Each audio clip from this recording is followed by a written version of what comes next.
Добрый дзень, шановныя слухачы, працягваем нашу праграму пра грамадзянскую навуку, дзе мы размаўляем пра складаныя тэмы, звязаныя з кліматычнымі зменамі простай мовай. It's like we've forgotten who we are now. Explorers, pioneers. You said science is about meeting Цяга да даследавання ў нас у крыві гэта тое, што прымушае нас ісці наперад. Stars. Гэтыя словы з фільму «Інтэрстэлар» дакладна апісваюць сутнасць чалавечай натуры. Людзі заўсёды спрабуюць разумець навакольны свет і адкрываць новае. Кожны з нас можа стаць даследчыкам і дапамагчы навуцы. Адкрыю сабе вучонага. Deal? deal.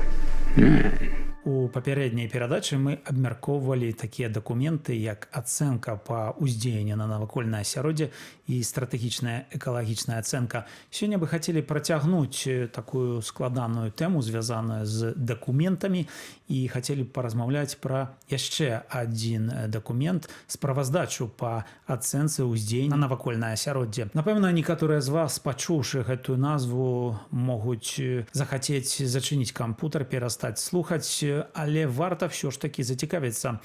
І чаму гэты дакумент мае важнае значэнне, нам у гэтым дапаможа разабрацца наш сённяшні госць, старшыня правлення фонду «Нерушнатура» Владимир Зуев. Добрый день, Владимир. Добрый день. Владимир, скажите, ласка, што гэта за такі дакумент? Вось гэта згаданая справаздача, дзе можна з гэтым дакументам, з такімі дакументамі азнаёміцца, і навошта увогуле чытаць такі дакумент? Гэта ж не нейкі крымінальны раман.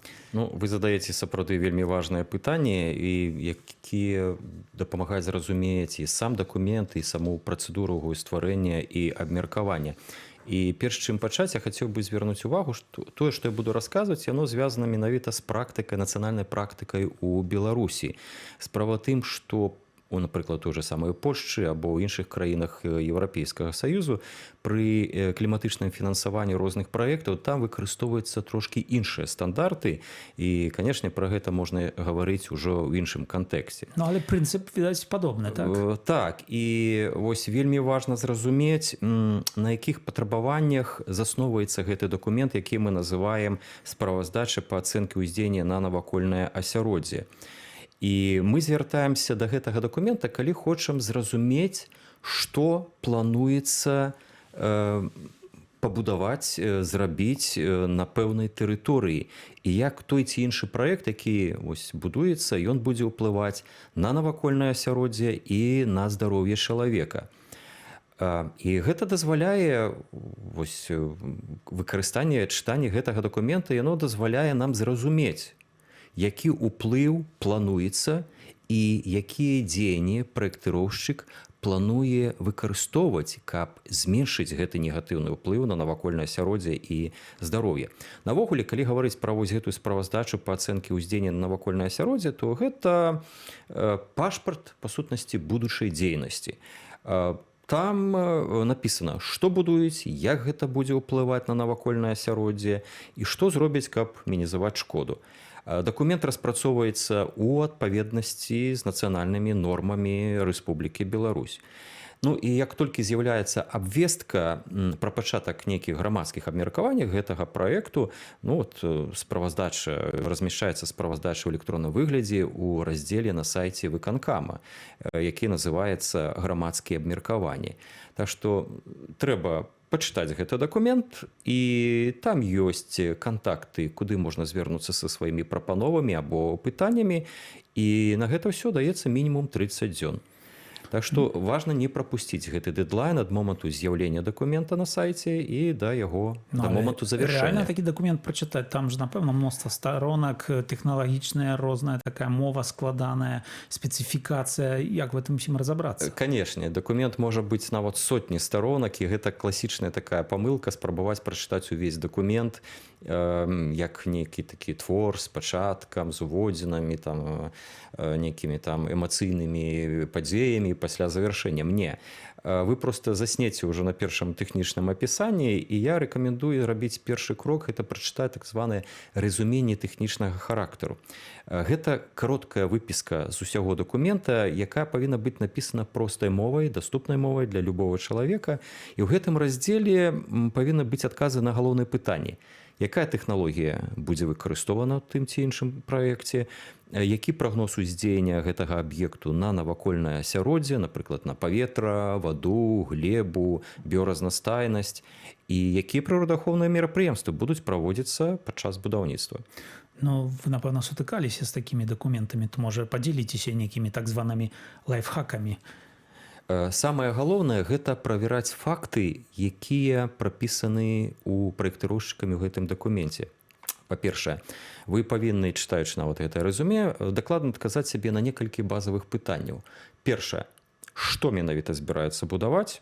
Ну, ці завод, ці фабрыка, ці проста склад, ці нават аўтамабільная пляцоўка, і якія тэхналогіі плануецца ўкраняць, і якая магутнасць гэтага аб'екту.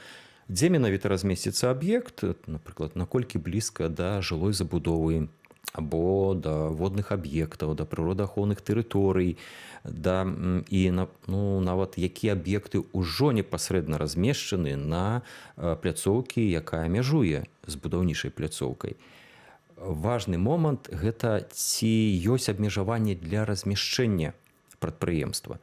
Напрыклад, санітарна-ахоўныя зоны бліжэйшых аб'ектаў, напрыклад, адукацыі. Такая вся інфармацыя это толькі ў рэзюме, ці ўжо трэба глядзець глыбей? Не, гэта дастаткова ўжо можна ўбачыць уже ў рэзюме, і ўжо на гэтым этапе ў грамадскасці і могуць і павінны ўзнікаць пытанні. І тут якраз вельмі важны момант для нашых слухачоў, таму што каментары да справаздачы гэта не заўсёды толькі крытыка. Гэта могуць быць ужо пытанні на ўдакладненне, асаблівасцей тэхналогіі, на ўдакладненне ўздзеяння на навакольнае асяроддзе. І калі у вас такія пытанні ўзнікаюць, іх трэба зафіксаваць і накіраваць праектыроўшчыкам па тых кантактах, якія ёсць у абвесткі. Ну, але калі вось яшчэ працуецца з такім дакументам, то што там яшчэ важнае, што варта не прапусціць? У любым дакуменце праекта ацэнкі на ўздзеянне на навакольнае асяроддзе ёсць цікавы раздзел «Альтэрнатыўныя варыянты». Звычайна так званы ёсць нулявы варыянт, то есть калі нічога не будуецца, але праектыроўшчык павінны прадугледзець некалькі альтэрнатыўных варыянтаў, таму што яны прапануюць, выкарыстоўваючы іншыя тэхналогіі. І гэтыя альтэрнатыўныя варыянты, нават чытаючы іх, вы зразумееце, наколькі добра дасведчаны праектыроўшчыкі ва ўжо існуючых тэхналогіях, таму што свет наш вельмі актыўна развіваецца, і з часам ровара вынаходніць не трэба, таму што ровар ужо ёсць, яго трэба, называецца, толькі паставіць на тую пляцоўку, якую вам патрэбна. Ну і вельмі рэкамендую я таксама прабегаць раздзел, які называецца «Апісанне зыходнага стану», таму што часам, і я нават сам у сваёй практычнай дзейнасці сутыкаўся, што праектыроўшчыкі, мабыць, бралі інфармацыю з якісьці публікацый 10-20гадовай даўнасці, а не праводзілі менавіта палявыя даследаванні. Таму што апісанне зыходнага стану – гэта рэальны стан навакольнага асяроддзя. Але чаму так адбываецца? Гэта проста ім не хочацца? Ім не хочацца. Або, напрыклад, я сутыкаўся з адным праектам ацэнкі ўздзеяння на навакольнае асяроддзе, дзе ацэнку, напрыклад, біёразнастайнасці праводзілі ў студзені-лютым месяцы. Калі яшчэ і птушкі не прыляцелі, і нават расліны яшчэ не пачалі свой вегетацыйны перыяд. Зразумела, што вось гэты момант вельмі важна веданне людзьмі сваёй мясцовасці. Вось дзе мы гаворым, што варта выкарыстоўваць метады грамадзянскай навукі і веданне нашых грамадзян рэальнай сітуацыі, каб карэктаваць той праект і не дапускаць, напрыклад, пагаршэння стану навакольнага асяроддзя і тых жа самых экасістэм. Але вось гэты такі падыход, то, пра што вы расказваеце, гэта толькі ўласцівасць Беларусі, ці яно і ў іншых краінах сустракаецца, што замест зрабіць даследаванне, паглядзець, што ёсць на месцы, проста выкарыстоўваюцца старыя дадзеныя? Ну, я лічу, што гэта можа быць такі варыянт у любой краіне, дзе трэба праектыроўшчыку вельмі хутка зрабіць праект, і ён падганяе распрацоўшчыкаў, вучоных, якіх выкарыстоўвае як экспертаў, каб хутчэй зрабіць гэты праект і выканаць вось гэтыя ўсе тэрміны, якія прапісаны ў заканадаўстве. Таму што, зразумела, для любога інвестара вельмі важна хутчэй укласці грошы і атрымаць пэўны прыбытак. Але яны забываюць, што прырода яна не церпіць такой хуткасці, яна пасля можа непрыемна адрэагаваць як на самым праекце, на самім аб'екце, так і на людзях, якія жывуць каля яго. Ну, вось, дарэчы, тут пытанне пра ўздзеянне такога аб'екта на прыроду, на людзей.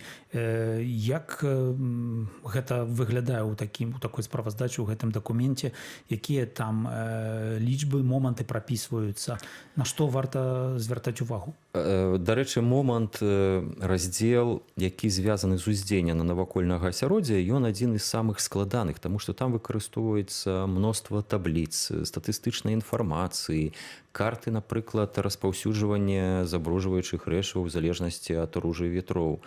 І тут, канешне, трэба па магчымасці звяртацца да спецыялістаў, якія могуць быць і ў тых жа самых грамадскіх арганізацый, і не баяцца задаваць пытанні. То есть нават калі вы нешта не зразумелі, вы можаце падчас вось гэтага месячнага грамадскага меркавання задаваць пытанні праектыроўшчыкаў і патрабаваць адказы, каб яны адказалі. Напрыклад, мы сутыкаліся з сітуацыяй, калі пры будаўніцтве мясакамбіната праектыроўшчыкі неправільна разлічылі ружу ветроў.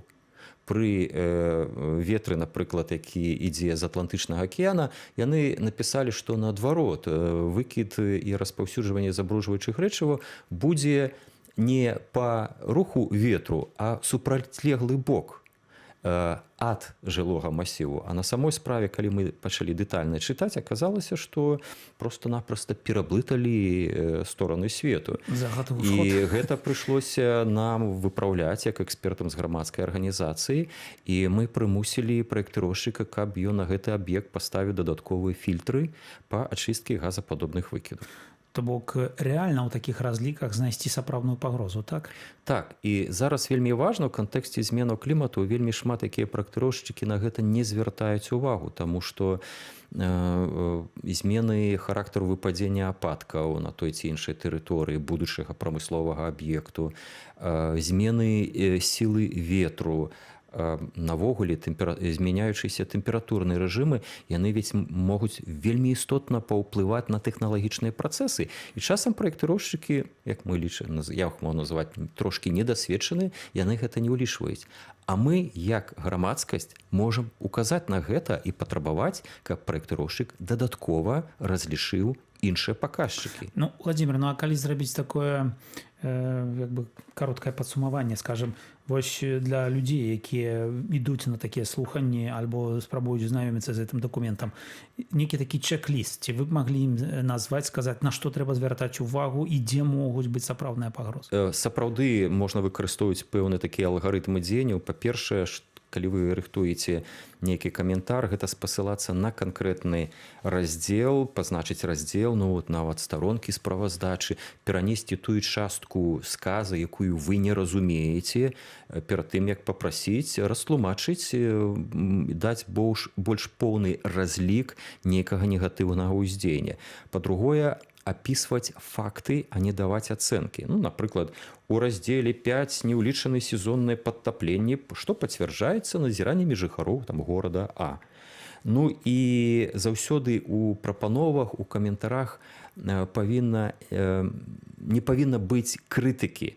То есть не проста не ругацца, а трэба паказваць, як вы бачыце вырашэнне праблемы, або навогуле, якая праблема вас больш хвалюе.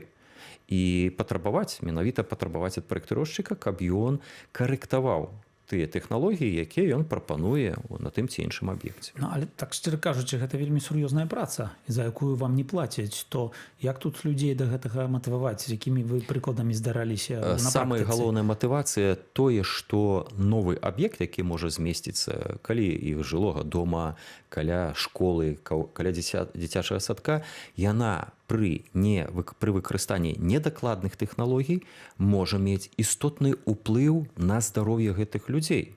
То есть не проста на навакольнае асяроддзе, а можа пагаршацца здароўе людзей.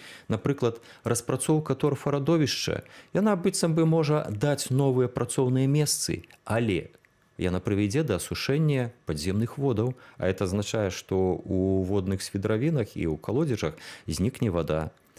Будаўніцтва якой-небудзь птушкафабрыкі або свінафермы, яно прывядзе да ўтварэння вялікай колькасці адходаў у выглядзе памёту або гною.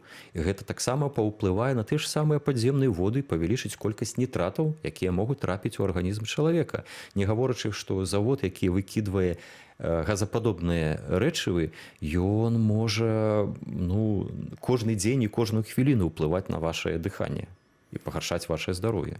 Так што, перш за ўсё, гэтыя праекты ацэнкі ўздзеяння на навакольнае асяроддзе – гэта дакумент, які гаворыць, як можа пагоршыцца вашае здароўе і вашай сям'і. Такім чынам варта такія дакументы чытаць.